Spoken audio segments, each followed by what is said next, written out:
Hello everybody and welcome back to Norwich Talk for another transfer rumour video. Yes, we love to talk about transfer rumours, do we? And we'll be doing that in abundance for the next couple of months as Norwich City prepare for another Premier League season. Obviously, we've had sort of some words from Stuart Webber regarding potential transfer activity over the next few months before we're back in the Premier League. Of course, all that stuff can be found via the Pink and other sort of media sources. I'm going off a Pink article here from Mr. Connor Southwell, yes, of course, Connor, formerly of this channel. Today's video is going to be a slightly different one, in that usually when we do this sort of video, I'll give a sort of player profile and then a few thoughts, maybe ask you a few questions to answer in the comments as well. That's not going to be the format today. It's going to be a few short and sweet views, really, because as you can tell by the title, and if you've seen this via the Pink recently, we're going to be talking about a certain Mr. Angus Gunn. Now, I don't really think I need to do a player profile. I'm not going to. We know a lot about Angus, don't we, from his time at Norwich. I think we know what he'd bring to Norwich as well, and that's what I'll be talking about, really. But first of all, yeah, I encourage you to go and read Connor's article. It's very interesting. I really didn't actually expect this, to be honest with you, in terms of Angus Gunn specifically. We talk a lot about improving the squad, don't we, making players sort of bringing new players in for competition, etc., all that stuff, don't we? And Angus Gunn wasn't a name that sort of came to the forefront of my mind. I do actually want to give a quick mention to Billy Dunthorne, because he did say on, I think it was last season's season review, that Norwich should re-sign Angus Gunn in our game of keep or sell, to actually provide some competition for Tim Krul. Now, this idea of competition is an interesting one. Sometimes, you know, it's relevant, sometimes it's not, sometimes it is just, and I'm guilty of this myself a lot of the time, just sort of football waffle. I'm sure we all know what I mean. You look at, you know, certain case studies like Ralph Fairman to Norwich as an example.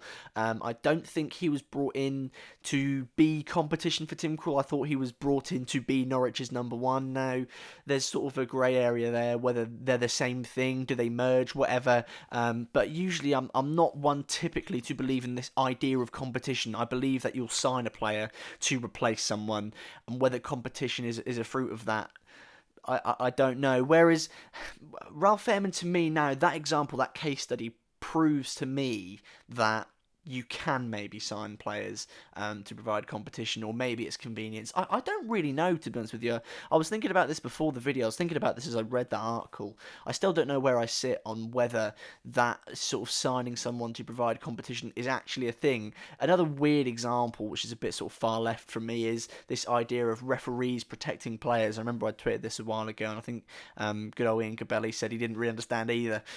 So yeah, sometimes there are those sort of sayings in football, aren't there, that don't really make that much sense. But nonetheless, I do very much believe that Norwich should re-sign Angus Gunn. There's a few sort of factors in there. You've got one, he's still quite young for a goalkeeper. I think he's 24 or 25. Two, we've seen how good he can be. I remember saying this on an episode with of the review with Chris Gorham, where this idea of Norwich replacing players, you know, Angus Gunn's an example of Norwich replacing players very well. Angus Gunn came in for John Ruddy, didn't he, and had a fantastic season for Norwich. Obviously, that was his first season really in senior football, wasn't it? Which is just a credit to him. Another factor, again, is that he has fallen down the pecking order at Southampton, hasn't he? His first season in the Premier League was a weird one. I really thought he was just going to go straight into the team, because I think they bought him for, what, £13 million was the reported fee following that very good season at Norwich. I thought he was going to replace Fraser Forster and Alex McCarthy, but in his first season under Ralph Hasenhüttl, I don't know if it was Hasenhüttl's first full season, I think it might have been, he kept flickering between McCarthy and Gunn. As a not as a Southampton fan, sorry, I don't really know why that was the case. Maybe, again, it was freshening things up. I don't know. I find it very strange when managers, and it's a very rare thing, so I'm not going to say it like it's something that happens often, but I found it weird at the time. I remember him having a very good game against Chelsea for Southampton in that season, but since then he's fallen down the pecking order, hasn't he? He did play in that infamous 9-0 loss to Leicester. Leicester, by the way, kicking off in just a couple of hours. I very much want Leicester to win that final. I'm sure we all do, mainly because of footballing reasons, you know, Super League, etc. We all hate Chelsea. Well, we don't all hate Chelsea, but we all hate the Big Six at the moment, don't we? The Big Six. But yeah, he was part of that 9-0 defeat, which wasn't great, was it, for him personally, for Southampton, sorry. I don't know if he's played for Southampton since then. I don't actually think so. And since then, he went out on loan to Stoke. He picked up a massive injury. I think he's been injured two or three times at Stoke. And I believe that was meant to be like a 2-year loan, I think Connor told me, which is bizarre, isn't it? And when you're a goalkeeper of Angus Gunn's age and at that specific stage of his career, if you're being sent out on loan from the club that bought you for a decent fee, that sends out a message of, yeah, we don't really want you, which is a very weird one and probably a bit crushing for Angus Gunn, to be honest with you. He's had an interesting career. Obviously, it started with so much potential. You know, Man City picked him up, didn't they? He proved himself at, 20s level. And then he had a really good season, a good opening season for Norwich.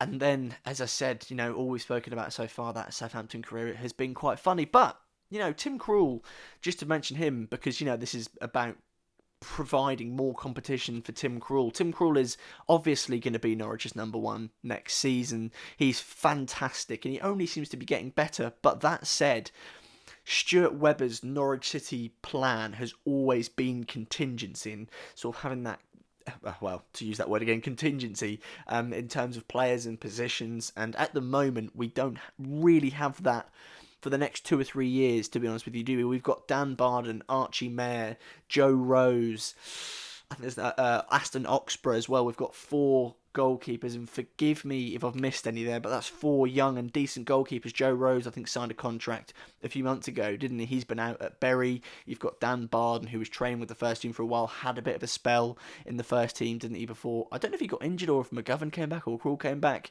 And then you've got Archie Mayer, who's been playing a lot of football at Kings Lynn before then being put on furlough. I don't understand all that, to be honest with you. And then you've got Aston Oxborough, who I believe there was high hopes for. I think Sam might have told me that. Someone's told me that. He obviously picked up a nasty injury, didn't he? So there is sort of longer term, if you will.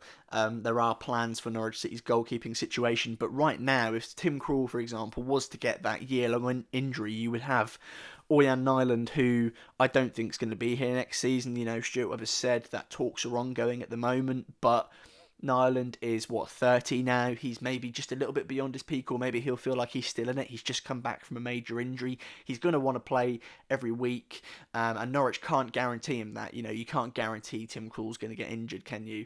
And then you've got McGovern beyond that, who I think is obviously being groomed into sort of the goalkeeping coach role. So, you know, you look beyond Krul, there aren't actually options, sustainable options. So Angus Gunn would be a brilliant signing, you know, for a few factors. If he's up for it, if he knows that for at least the Premier League season he won't be the first choice. Again, I don't think the fee would be that high, because I think he's got 2 years left on his contract at most. I can't remember what his contract was at Southampton. If it was a 5-year deal, it's 2 years. If it was a 4-year deal, sorry, it's 1 year left. So I don't believe the fee would be that high. Again, it's another homegrown player. But I think the most important thing is that he's good on the ball. He understands the Daniel Farke culture. He was there. He was part of the transition season, wasn't he? And off the top of my head, maybe there might have been a few goals that he could have prevented in that season. I think Millwall away was an interesting one, but I don't think he actually made any mistake. I think he made one mistake which we didn't concede from. I remember being sat at Carrow Road and I saw it happen towards the back end of the season, and thinking, oh, that's Gunn's first mistake of the season. That's pretty decent, a decent record anyway. But yeah, Angus Gunn for me. And I'm sure it's the same for you as well. I believe he is the perfect fit for Norwich City. I'd very much like to see him signed for us. And again, that's a little bit of, the Norwich City bias in that he's from Norwich. I think he went to Framlingham Earl, didn't he? So he's obviously a local boy. He's the son of a Norwich City legend. I'd love to see him come back. And I remember when he left, I was kind of gutted. But Tim Krul has obviously done it. Pardon me, a superb job of filling the boots, and you know, exceeding expectations, really, hasn't he? You know, we love Tim Krul, but yeah, I think that's all for the Angus Gunn sort of speculation. I believe, according to the article as well, I should say that I forgot his name. Was it Christian Walton, 25-year-old from Brighton, who I've had on FM before. He's actually quite decent on FM. He is also on the radar of Stuart Webber. and his sort of recruitment team at the moment. I believe that, and Connor's quote in the article was, their name's on a list, but Angus Gunn brings an interesting discussion. You know, he's a player we're all familiar with, so I thought it'd be worth making a video. But yeah, I encourage you to go and check out Connor's piece. The link to it will be left in the description box, as ever. But yeah, I think that's just about everything for this video. Your thoughts, I'd love to know them in the comments, and whether you'd like to see Norwich sign Angus Gunn, how much you think the fee would be, who else maybe, if you have any other suggestions, should be sort of put in that contingency plan for Tim Krul, Tim Krul's successor, I think we'll label them as. But yeah, that's everything for today's video. To those who have enjoyed the first 2 episodes of the review, thank you. We've got 3 more episodes to come. I've got an episode that I'm filming on Monday, which hopefully will be being released the same day, with Along Come Norwich. And then we've got videos we've already recorded with Alfie and Billy, the return of Mr. Dunthorne for a game of Keep Loan or Sell. And then finally, to sort of end the season review, we've got a video with Mr. Benjamin Bloom, which I absolutely have. One of my favourite podcasts I filmed. We spoke about the pre-season podcast we filmed, and sort of compared comparisons in that video to the end of the season, which, you know, spoiler alert, Ben Bloom was right, but that's hardly a shock, is it? So yeah, that's all stuff you can look forward to. I think we're going to do a video as well where we compare the last time we won the title and this time, the squads, to make a combined 11. I'm very excited for that video. I believe that might be an original idea from me. I don't know. You can't be too sure these days, can you? But yes, that's everything to look forward to over this off-season. And yeah, it's exciting times ahead. Are we looking forward to the Premier League? Yes, we're looking forward to the Premier League. I'll say hesitantly. But yeah, I'll see you very, very soon.